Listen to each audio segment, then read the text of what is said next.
Hello students, welcome to your YouTube channel Maths Manthan. I am Pramod. Today I am going to tell you about what is quadratic equation.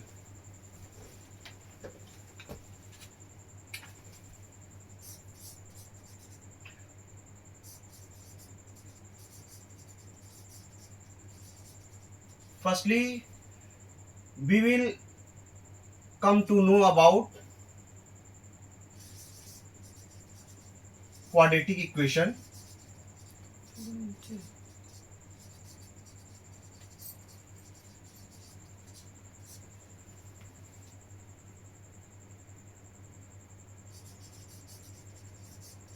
What is quadratic equation?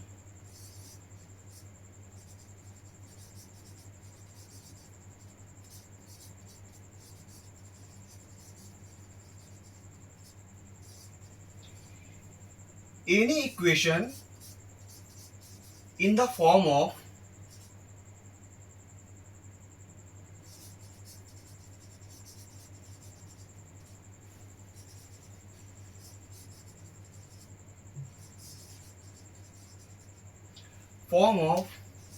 ax square plus bx plus c is equal to 0 is called quadratic equation. Students, quadratic equation होती क्या है? कोई भी equation अगर a x square plus B x plus C is equal to 0 के form में है तो हम उसे क्वाड्रेटिक इक्वेशन कहते हैं. Where terms A B and C are real numbers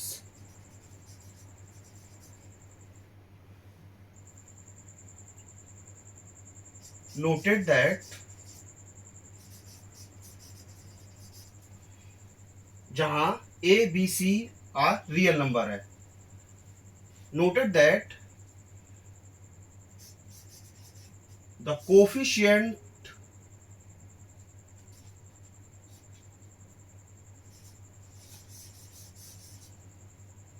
of x square, आप देख सकते हैं एक्स स्क्वायर का कोफिशिएंट क्या है? a है. The coefficient of x square can not be 0 implies that a does not equal to 0. हम लोग मैथमेटिक्स में इसको ऐसे ही, इस टर्म को, इस सिंबल को, इस डिनोशन को हम लोग डज नॉट इक्वल टू बोलते हैं. तो a does not equal to 0. अगर आप पूछ सकते हैं कि सर अगर a इज इक्वल टू 0 हो जाता है तो क्या इक्वेशन में क्या चेंजेस आएंगे, तो हम लोग उस पर भी बात करते हैं.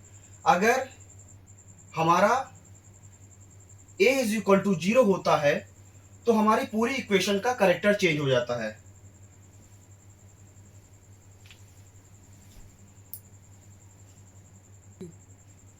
तो हम लोग क्या बात कर रहे थे? हम लोग बात कर रहे थे कि अगर a इज इक्वल टू 0 होता है तो इक्वेशन में क्या फर्क पड़ता है. तो हम लोग a को क्या करते हैं? If a is equal to 0, अगर हम a को रिप्लेस करते हैं 0 से, देन हमारी इक्वेशन क्या हो जाएगी? हमारी main quadratic equation A x square plus B x plus C is equal to 0 का कैरेक्टर क्या होगा? आप यहां पर देख सकते हैं 0 into X square plus B x plus C is equal to 0. ये तो टर्म 0 हो जाएगा. हमारे पास क्या बचेगा? B x plus C is equal to 0 और B x plus C is equal to 0. तो आप देख सकते हैं ये जो है हमारा लीनियर इक्वेशन का काइंड है. बहुत, तो हम लोग बात कर रहे थे अगर a इज इक्वल टू 0 हो जाता है, if a is equal to 0, then what will change in quadratic equation. Equation में क्या चेंज होगा? A x square plus B x plus C is equal to 0 में क्या चेंज होगा? तो आप देख सकते हैं कि हम लोग a को 0 से चेंज करते हैं, एक्स स्क्वायर को एज इट इज लिखते हैं, B x plus C is equal to 0. ये वाला तो टर्म आप देख सकते हैं कि 0 हो गया. हमारे पास क्या टर्म बचता है, B x plus C is equal to 0। और हमारे पास क्या हुआ, हमारे पास जो मेन टर्म बचता है B x plus C is equal to 0, जो एक लीनियर इक्वेशन का काइंड है। बट हम लोग तो यहां पर क्वाड्रेटिक इक्वेशन की बात कर रहे हैं। ये सिर्फ मेरा बताने का मोटिव ये था कि ए को चेंज करने से इक्वेशन में क्या चेंजेस होते हैं। 3 अब हम लोग बात करते हैं क्वाड्रेटिक इक्वेशन को चेक करने के लिए। तो हम लोग बात करते हैं if p of x is a quadratic polynomial,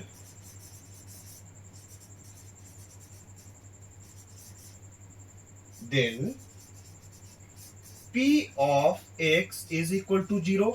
आपको मैं बता दूं कि यहां पर p of x क्या है, p of x is equal to any quadratic equation।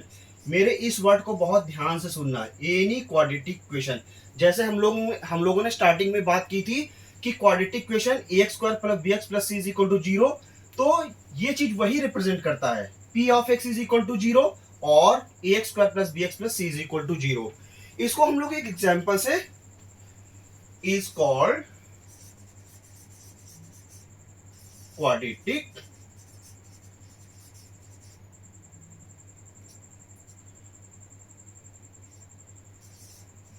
Equation. इसको हम लोग एक एग्जाम्पल से समझते हैं। एक एग्जाम्पल लेते हैं, X square plus 2x minus 8 is equal to 0, X is equal to T, sorry x is equal to 2। मैं आपको बताना चाहता हूं कि x इज इक्वल टू 2 क्या है, इस क्वाड्रेटिक इक्वेशन का एक रूट्स है। ये सेकेंड डिग्री इक्वेशन है, इसकी पावर 2 है, इसलिए ये क्वाड्रेटिक इक्वेशन है।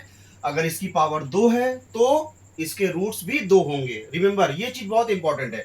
एक्स स्क्वायर है, इसकी 2 डिग्री है, इसलिए इसके रूट्स भी 2 होंगे। हमारे पास एक रूट है इसका, x इज इक्वल टू 2। इसको हम लोग चेक करते हैं, इसमें पुट करके। इससे ये क्या होगा, हमारी पूरी इक्वेशन 0 हो जाएगी। 2 का whole square plus 2 into 2 minus 8 is equal to 0। 2 का स्क्वायर 4 हो गया, 2 2 जा 4 हो गया, minus 8 is equal to 0। 4 plus 4 8 हो गया, और 8 माइनस 8 इज इक्वल टू 0 हो गया।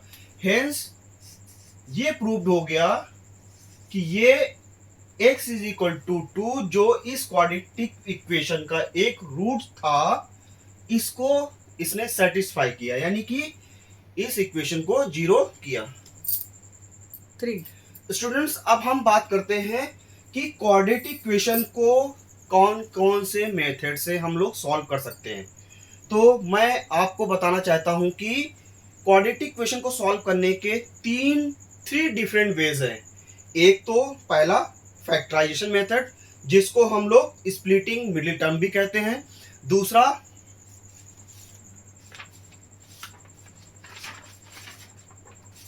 हम लोग कंप्लीटिंग द स्क्वायर मेथड, और तीसरा जो है हमारा क्वाड्रेटिक फॉर्मूला मेथड। तो इसको हम लोग 1 बाय 1 समझते हैं।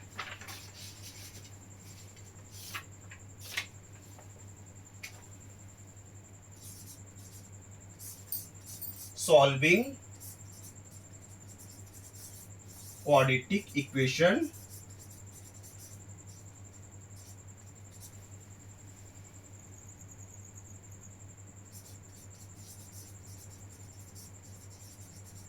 by 3 different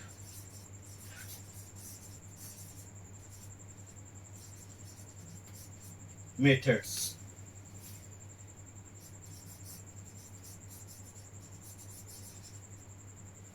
First one, factorization method.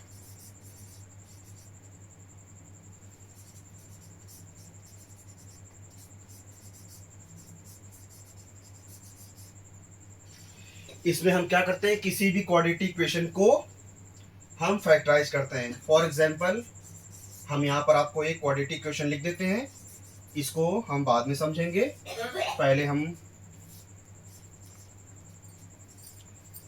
Methods को डिस्कस कर लेते हैं।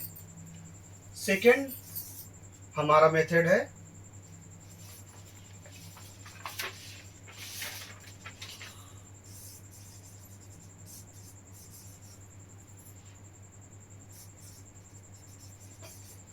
completing the square method, and the third one is by quadratic formula।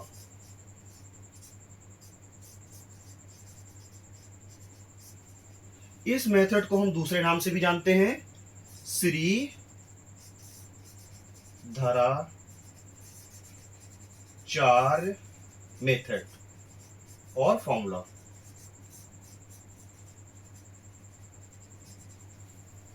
चलो हम लोग वन बाय वन इसको समझते हैं। 3 तो हम लोग क्या बात कर रहे थे, अब हम लोग फैक्टराइजेशन मेथड को समझते हैं। हमने एग्जांपल क्या लिया था, X square minus 3x minus 10 is equal to 0।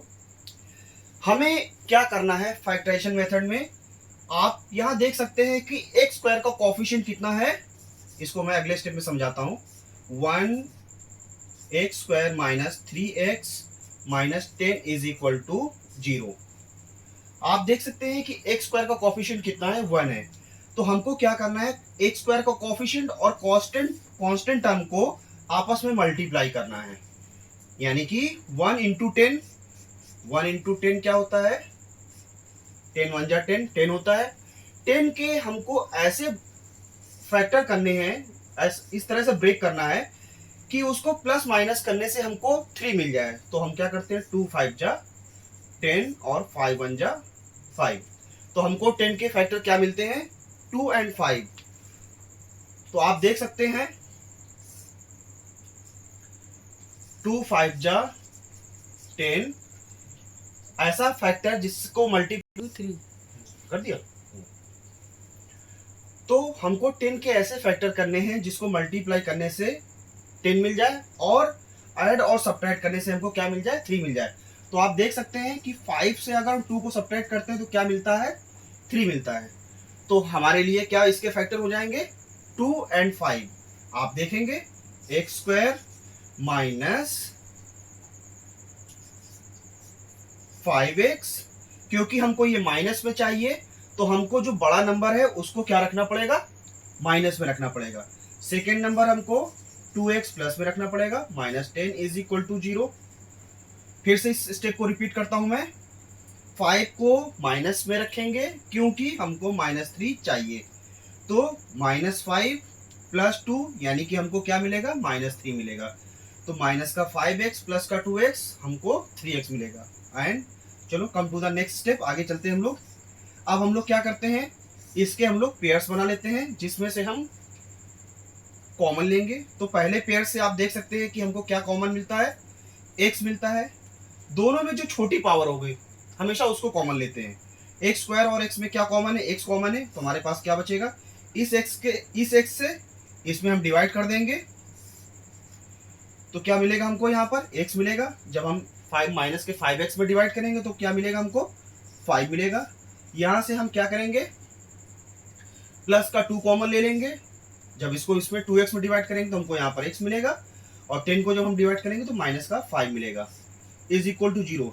इस स्टेप को आपको बहुत ध्यान से देखना है, दोनों में कॉमन सेम होना चाहिए। यानी कि कहने का मेरा मतलब है कि x माइनस 5 और x माइनस 5 दोनों में होना चाहिए, दोनों का डिफरेंस नहीं होना चाहिए, कोई भी दोनों में डिफरेंस नहीं होना चाहिए। अब दोनों से क्या करते हैं, x माइनस 5 कॉमन ले लेते हैं, x माइनस 5, और जैसे ही हम x माइनस 5 कॉमन लेते हैं तो क्या बचता है, यहाँ से x बचता है और यहाँ से प्लस 2 बचता है, इज इक्वल टू 0। 1 बाई 1 हम क्या करते हैं, x माइनस 5 को हम 0 करते हैं तो हमको क्या मिलता है, ये माइनस का 5 उस तरफ जाएगा तो क्या मिलेगा हमको, 5 मिल जाएगा। एक बार अब हम x प्लस 2 को 0 करते हैं तो हमको क्या मिल जाएगा, x का -2 मिल जाएगा।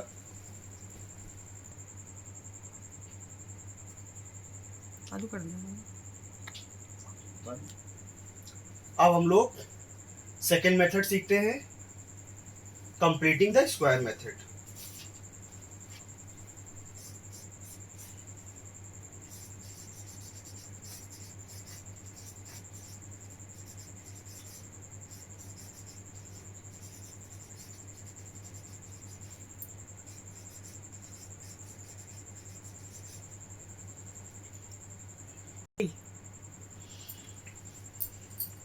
एग्जाम्पल लेते हैं, x² + 6x + 9 = 0।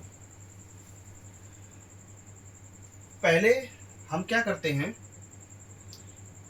इसका जो कांस्टेंट टर्म है उसको हम लोग इनइक्वलिटी से हम लोग उसको इलिमिनेट करते हैं।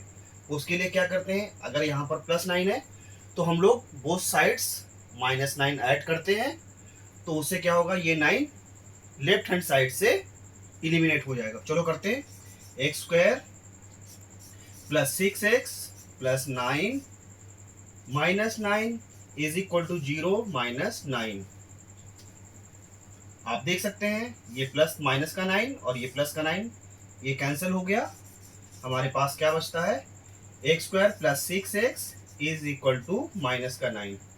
कंप्लीटिंग द स्क्वायर मेथड की सबसे इंपॉर्टेंट प्रॉपर्टीज क्या है, हमको x के कोफिशिएंट का हाफ, रिमेंबर बहुत ये इंपॉर्टेंट स्टेप है, x के कोफिशिएंट का हाफ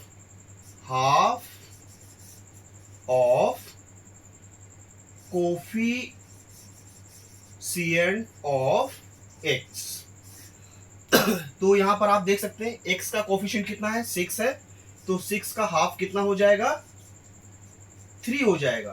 तो कोफिशिएंट x के हाफ का स्क्वायर ऐड करना है और सबट्रैक्ट करना है।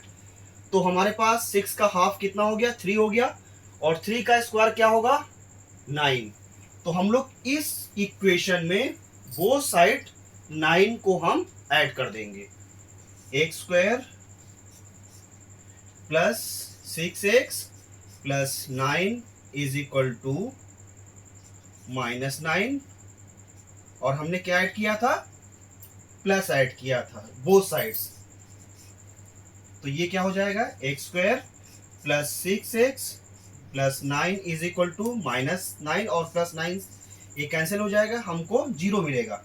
अब इसको यहीं पर सारा खेल है, x² इसको हम लोग ब्रेक कर लेते हैं, 2 × x × 3 + 9 = 0। क्या हम इसको 3² लिख सकते हैं, 9 को ऑफकोर्स लिख सकते हैं, x को हम लोग x² लिख सकते हैं। तो आप देख सकते हैं कि ये क्या हो जाएगा, a² + b² + 2ab, ये हमारा a + b का होल स्क्वायर का फॉर्मूला बन जाएगा, जो क्या होता है, a² + b² + 2ab होता है। आप देख सकते हैं कि इसकी जो प्रॉपर्टी है वो बिल्कुल एज सच इससे मिलती है। तो हम लोग इसको क्या कर देंगे, किससे रिप्लेस कर देंगे, इसको हम लोग रिप्लेस कर देंगे a + b होल स्क्वायर से। a हमारा क्या है, x है, और b क्या है हमारा, 3 है, तो हम इसको रिप्लेस कर देंगे x + 3 का होल स्क्वायर = 0। जैसा कि आप जानते हैं क्वाड्रेटिक इक्वेशन की प्रॉपर्टी क्या होती है, उसकी 2 डिग्री होती है, इसके लिए इसलिए इसके कितने रूट्स होंगे, 2 रूट्स होंगे। तो इसको हम लोग क्या लिख सकते हैं, x + 3 और x + 3 लिख सकते हैं, ऑफकोर्स लिख सकते हैं। जैसे हम लोगों ने फैक्टराइजेशन में 1/1 0 किया था, वैसे इसको भी करेंगे। एक बार x + 3 = 0 इंप्लाइज दैट x = आपको -3 मिल जाएगा। इससे भी हम आपको सेम रूट्स मिलेगा, x = -3। तो आप देख सकते हैं जो हमारे पास 2 रूट आए हैं वो कैसे हैं, सेम है। तो कंप्लीटिंग द स्क्वायर मेथड की जो प्रॉपर्टी होती है उससे आपको क्या होंगे, 2 रूट्स मिलेंगे, ठीक है। जी। अब हम लोग इसका थर्ड मेथड सीखते हैं, जो क्या था, quadratic formula method.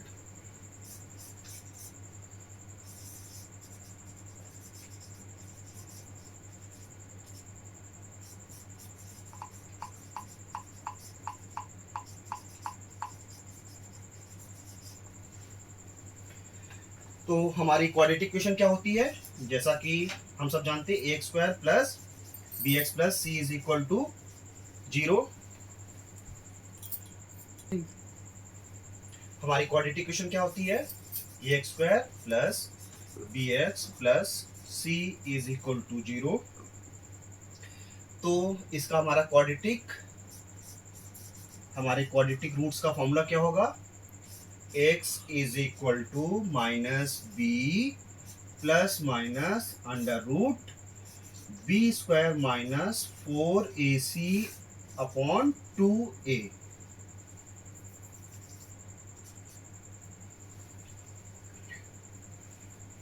where d is equal to minus b square 4ac. d is called discriminant.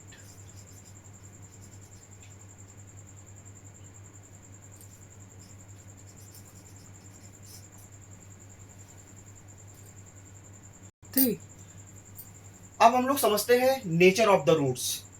तो nature of the roots, quadratic equation nature of the roots क्या होगा,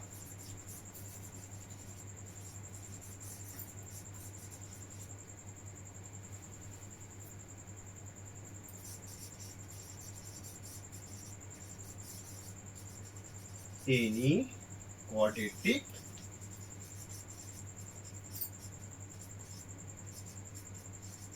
इक्वेशन। क्वाड्रेटिक इक्वेशन क्या होती है, a x square plus B x plus C is equal to 0। Condition 1,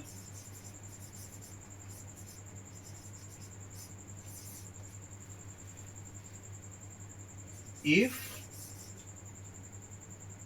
B square minus 4ac greater than equal to 0। अगर हमारी condition क्या होगी, यानी ए बी सी की वैल्यू क्या होगी, B square minus 4ac greater than equal to 0, then हमारे roots कैसे होंगे, different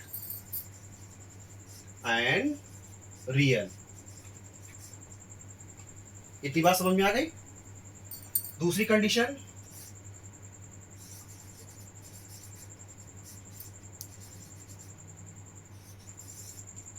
if B square minus 4ac is equal to 0, तब हमारे रूट्स कैसे होंगे, इक्वल एंड रियल रूट्स।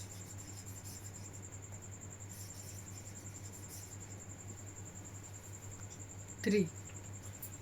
अब हम लोग तीसरी कंडीशन समझते हैं। Condition third, if B square minus 4ac less than 0, तो हमारे रूट्स कैसे होंगे, नो रियल रूट्स। इसको आप इमेजिनरी भी कह सकते हैं।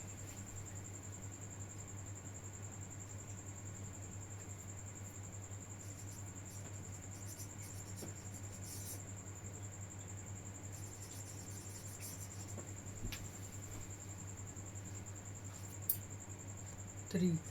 अब हम लोग समझते हैं कि रूट्स के, क्वाड्रेटिक रूट्स की हेल्प से हम लोग इक्वेशन कैसे फॉर्म करते हैं।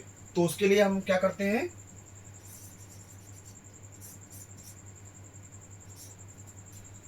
Construct quadratic equation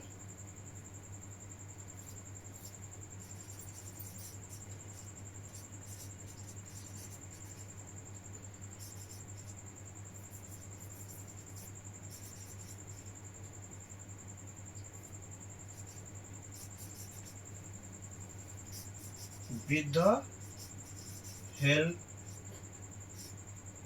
of roots। उसके लिए फॉर्मूला क्या होता है,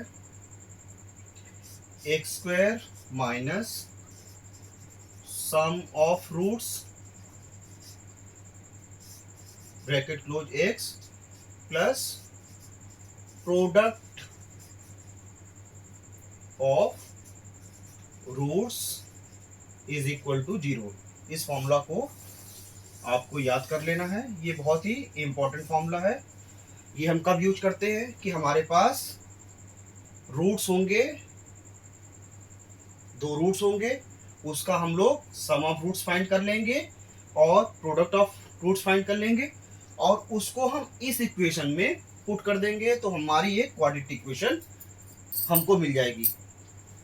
3 अब हम लोग फाइंड, आप समझते हैं कि क्वाड्रेटिक इक्वेशन से हम लोग रूट्स कैसे फाइंड करते हैं। इससे पहले हम लोगों ने बात करी थी, आपको याद होगा, 3 डिफरेंट मेथड्स की बात करी थी, factorization method, completing the square methods और क्वाड्रेटिक फॉर्मूला मेथड्स। उनकी हेल्प से भी हम लोग क्वाड्रेटिक रूट्स फाइंड कर सकते हैं, बट हमारे पास क्वाड्रेटिक रूट्स से और कैसे फाइंड करते हैं वो हमारे लिए, अब हम आपको उसको समझाते हैं।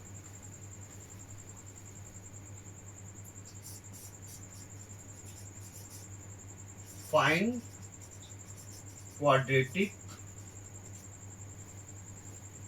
रूट्स बाय यूजिंग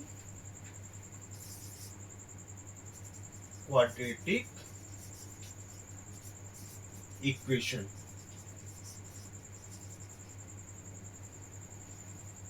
हमारी क्वाड्रेटिक इक्वेशन क्या होती है? ax² + bx + c is equal to 0। इससे हम लोग क्या फाइंड कर लेंगे? इससे हम लोग सम ऑफ रूट्स फाइंड कर लेंगे, जो क्या होता है -b/a। और इसको हम लोग ऐसे भी कर सकते हैं, b क्या है? x का कोफिशिएंट है तो लिखेंगे coefficient of x upon a क्या है? Coefficient of x²।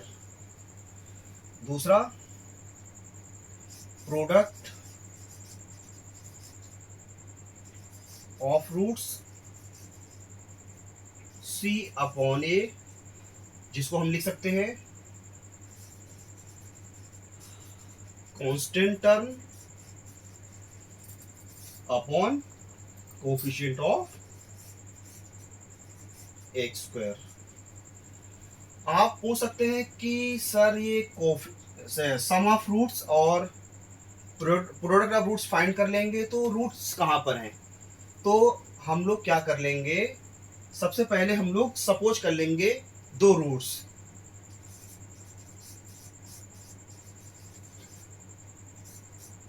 Suppose 2 different roots